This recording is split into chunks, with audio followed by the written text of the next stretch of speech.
معانا طاسة على النار هننزل فيها بمعلقة من الزبدة، وهننزل عليهم بمعلقتين من السكر. هنكرمل السكر، عايزينهم ياخدوا لون بسيط. انا هياخدوا معايا لون زيادة شوية، اتلبخت مع التصوير بس لا تديهم لون بسيط جدا. هنجهز 2 من الموز، هنفتحهم كده من النص.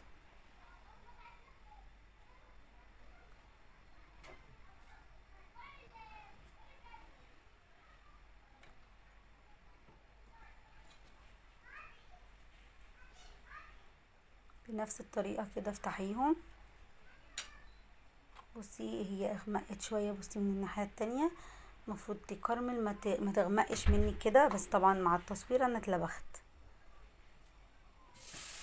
هننزل بالموز، تطلع بردك حلوة وهتشوفيها في النهاية تطلع ممتازة ما فيهاش اي مشكلة، بس يعني الافضل انها تكون افتح من كده.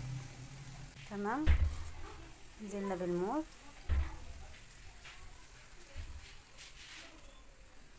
هنشيلها بقى على جنب. نجهز بقى بيضة واحدة بس، عليها رشة من الفانيليا، كيس واحد من الفانيليا. هنا نزلت بربع كوباية من السكر،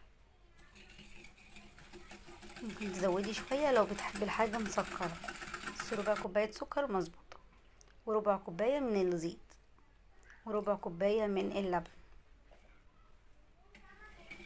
هنخلط المكونات كويس جدا.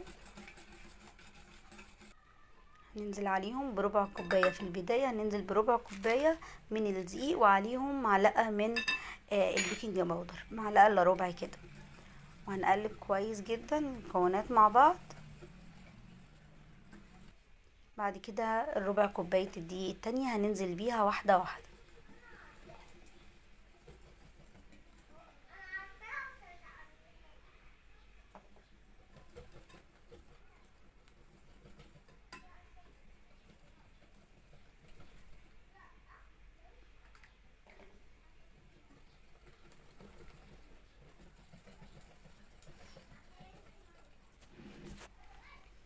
هناخد الخليط بقى وننزل بيه على الموز والسكر اللي كرملناه.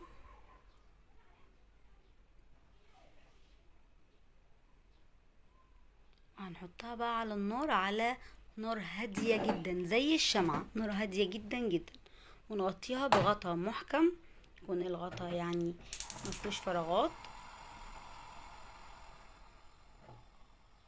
غطيه زي الشمعة زي ما انتوا شايفين كده،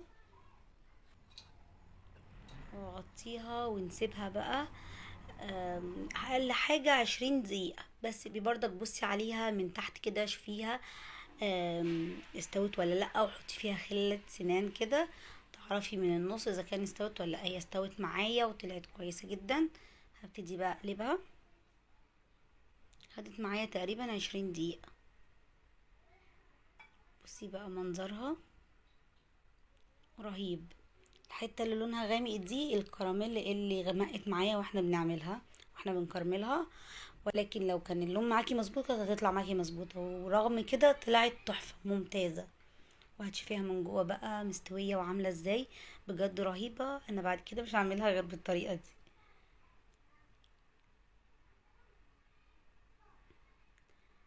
اسهل بكتير جدا جدا جدا من كيكه الفرن، متاخدش معاكي وقت نهائي.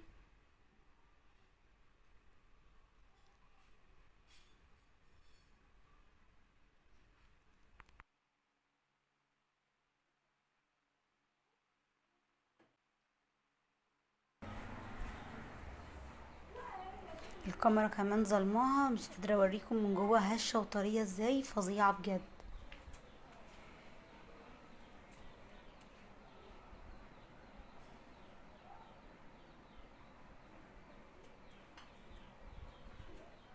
منتظره رايكم، والسلام عليكم.